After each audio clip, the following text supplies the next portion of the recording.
Something nice about having a YouTube channel or channels, not one that's just there because you have a Gmail account, but because you actually do make videos, is that you can make a video and post it about whatever you want, short of YouTube's ever-changing, unclear, left-leaning, vague, deceptive, and just really unfair terms of service. You can do whatever you want with your channel. So I'm going to do that right now.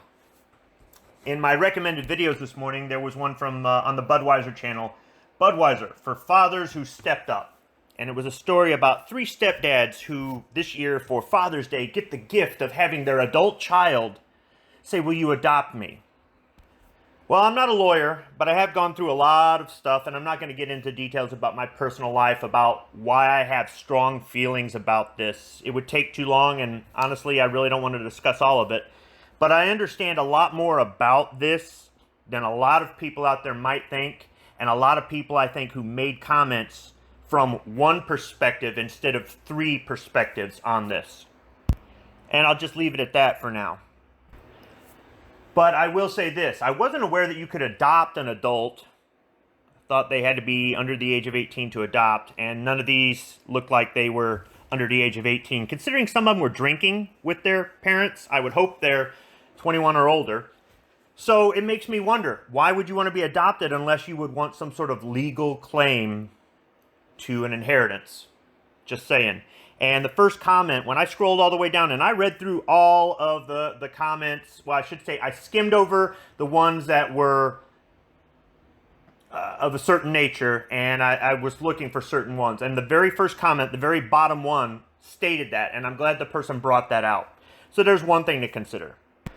Another thing to consider is they didn't talk about the real dad's backstory.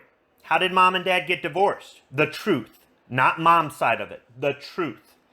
And exactly what sort of relationship did these kids have with their bio dad? If the bio dad died, that's one thing. If the bio dad was in prison, that's another thing. But if the bio dad was available, then that's a whole different story. And available even has its limitations because the family law system prevents the dad, in a lot of cases, from being there and gives the mom, no matter what role she might have played in this whole thing, most of the control. And it's disgusting. I'm not saying there aren't good men out there that will raise somebody else's child. And if the dad isn't there because he runs away, or he gets himself locked up, or he unfortunately passes away for whatever reason, I'm not talking about those men. You have a lot on your plate, sir.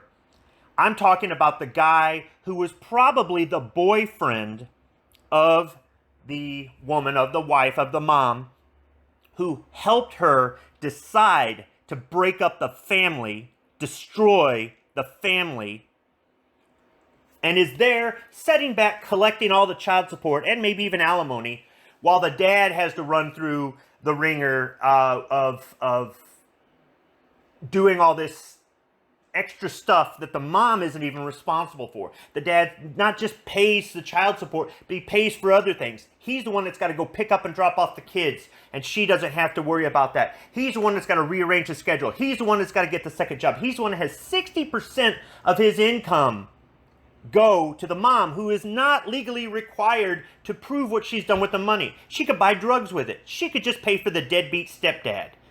There's more than one side to the story, and I'm upset with Budweiser because they didn't show that. We don't know if these guys are really the genuine article or if they're misrepresenting stepdads all over the place. Just think of it like this. For as many deadbeat dads as there are out there are deadbeat stepdads. And I saw a lot of messages in there about, you know, my stepdad's been my only dad, or my dad ran away, or my dad died, or my dad's out of the picture, or my dad this.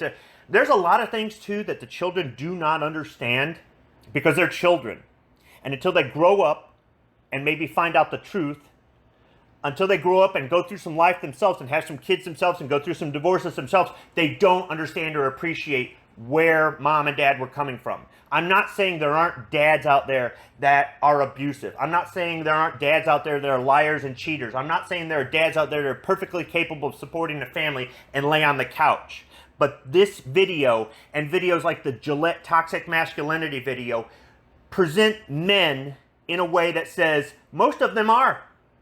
And I don't like that. As a man, as a father, as a stepfather, as a husband, I don't like that. I don't like getting broad brushed. The same way as a gun owner and a Second Amendment advocate, I don't like getting broad brushed as some sort of killer or criminal because somebody out there makes choices that I would never make. Somebody out there commits criminal acts that I wouldn't make.